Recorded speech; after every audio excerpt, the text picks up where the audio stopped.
Tip ka na. So maraming salamat Hank Additive Solutions para sa ayuda galore. Tama-tama to, magagamit to.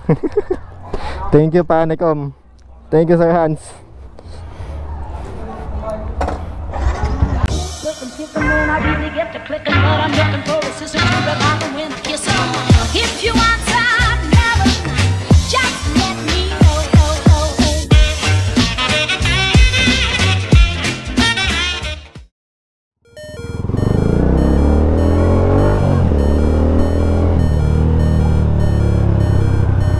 Shemay, sana umabot ako sa gas station. Nagbiblink na siya. Kanina pa nagbiblink yan eh. Kaya nawala. May shell naman dito eh. Putik na yun, nasa Montalban pa ako.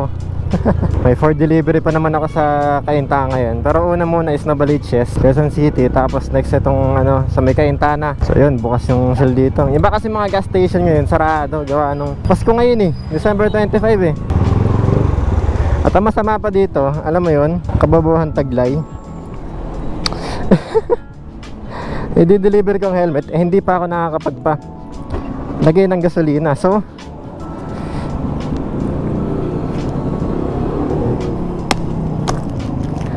tanggal tuloy pambira na yun. Kabitan ko na ulit mamaya.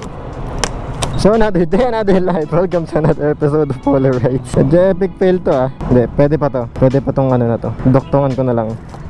Ano, may tibay kaya yan? Hindi na, putya, tapong mo na to. Ayop.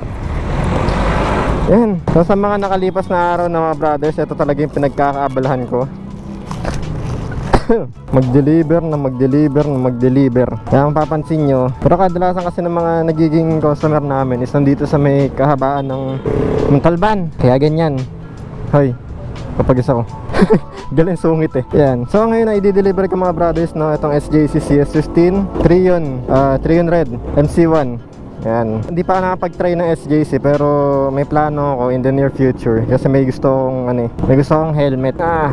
Dalawa actually gusto ko sa sa Fuel Save 120. Ito kayo. Ito. Thank you. Ba't kaya ganun yung mga Shell boys? Hindi sila hindi nila sinasara yung tangke mo, hindi rin nila tatanggalin. Why? Pero sa Petron naman na experience ko is naglalaan sila, nagtatanggal sila saka naglalagay pa silang basaan eh. Kaya salute to those guys. So yan, nagbigay na naman ako ng tape, ang bihira. So wait lang, lagyan ko lang siya ng tape ha.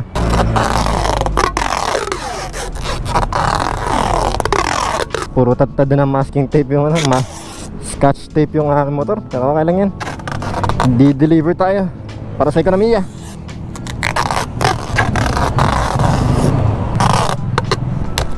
Yan. So all good. So first stop ko is Novaliches, Quezon City, then diretso sa may Cainta para i-deliver tong MC1 na SJC CS15 Trion MC1. Pag-usapan na rin natin mga brothers na yung mga susunod na helmet na gusto ko. So diba, last time nag-deliver ako, kasi diba last time bumili ko ng Evo XR03 ni Red Sweet Potato. Gustuhan ko kasi yung design kaya ito yung binili ko eh. Yan, so let's go. So itong Evo is for daily use, pang everyday ride ko to, or daily helmet yan. Baga para yung bibiling kong SJC na itong dalawa na to is good for siya, pang long ride, saka pang na rin. Halimbawa magkaroon ulit ng track day, or kami magtotropa, magkaroon kami ng track day, ito yung gagamitin ko talaga na helmet, itong dalawan to. Actually yung isa lang pala, kasi yung isa more on kung di ako nagkakamali sports touring na helmet na pambiyahe, pang daily, yun, anahin ko yun. Kasi ang mga helmet is may kanya-kanyang category. May good for daily ride, may pang off-road, tapos meron din pang racetrack. Kumbaga may racing helmet talaga. Yan. So, yung dalawang helmet na gusto ko sa SJC is pag-ipon ko to para makabili ko nito. Actually, this two is one of the most wanted ko sa sa helmets, no. Ito siya mga brothers, yung dalawang helmet na gustong gusto ko. The SJC S70, yan, and the SJC Alpha 70 Shuki.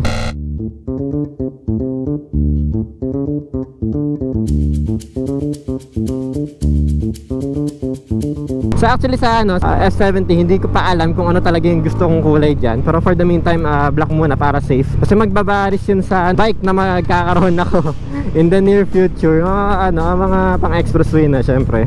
So parang ano na yun, talagang yung mga helmets na to na gusto ko is babagay na para sa ganong category. Though gusto ko rin magkaroon ng Arfa kahit na naka-sniper 150 pa ako. Wala lang, soon papanood ko na lang to sa future na Poling, nakabili na tayo, yun na yung sasabihin ng future me ko. Ano lang muna tayo, sa ngayon grind lang muna tayo ng grind. Etong specific na model na to na nakikita nyo ngayon sa screen mga brothers, ayan yung nagustuhan ko. Sabi po sa akin, ang ganda kasi meron akong gustong helmet nun na yung icon hanggang baba yung kanyang visor. Pangarap ko yung icon na yun, pero sabi ko kung gagamitin mo siya as motovlogging helmet, parang it's a big no-no kasi hindi siya motovlogger friendly. Wala ka kaling pagkakabitan sa mismong chin. So negative ako dun sa icon na na helmet na yon. Kaya nung nakita ko tong F70 ng HJC, ito yung gustong gusto ko kasi ako I'm a fan of big eye-port. Yung kumbaga malawak yung eye-port mismo, yung nakikita. Fan ako ng gano'n na malalapad yung or malawak. Makitang-kita mo agad. Kaya gustong gusto ko yung helmet na yan. Pangarap ko yung helmet na yan. Then next mga brothers is yung HJC Arfa 70. Itong Shuki na to, itong kulay dilaw, as in ayan na model na yan, yung pangarap kong Arfa 70.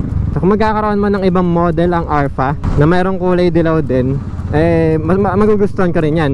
Ang so far na nakita ko na bago ngayon is yung Arfa 1. Yan, yung bagong bago, lalabas 2021, di ba? Sobrang solid yan. Alam nyo yun, nakikipagsingitan ako, tapos nakikipagsingitan ako ng ganun, tapos nakikipagkwentuhan pa ako sa inyo. Man, hand and body coordination ko na nandun na nakapokus pa rin yung mata ko sa daanan, pero yung conscious ko na mag-drive nandun pa rin. Ano ba? No. Oh no. Oh no.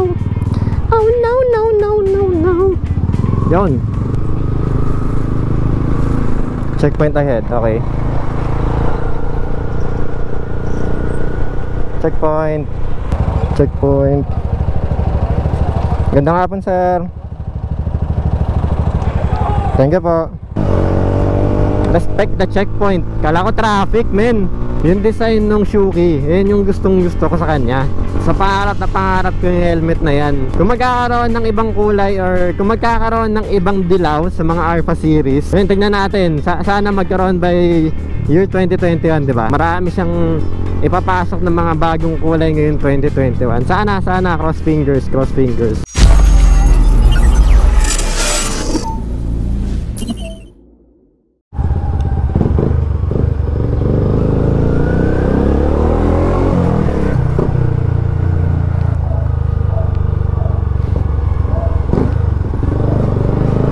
So next stop ko is yung Cainta. Kasi hindi ko na alam kung aabot pa tong baterya na to para nag-iisa na lang kasi yung isang battery ko is low-bat na, hindi na siya aabot. Hindi ko na rin na-charge kanina nung nasa bahay pa ako. Well, kanina pa naman ako nagdi-deliver. Galing na naman ako sa Montalban. Ang dalas ko mag-deliver dyan sa Montalban, hayop. Pero yan, good problem, diba? As long na may sales, it's a good problem. So mga brothers, hanggang dito na siguro itong episode na to. Hanggang sa muli, like, share, subscribe to follow rides. Tuloy-tuloy ng Vlogmas, di ko alam kung ilan na to, pero tuloy-tuloy pa rin. Tandaan nyo, mag-invest kayo para sa safety nyo. Kaya rin makikinabang yan. Prevention is better than cure, diba? So ciao! Peace! Batas pa no?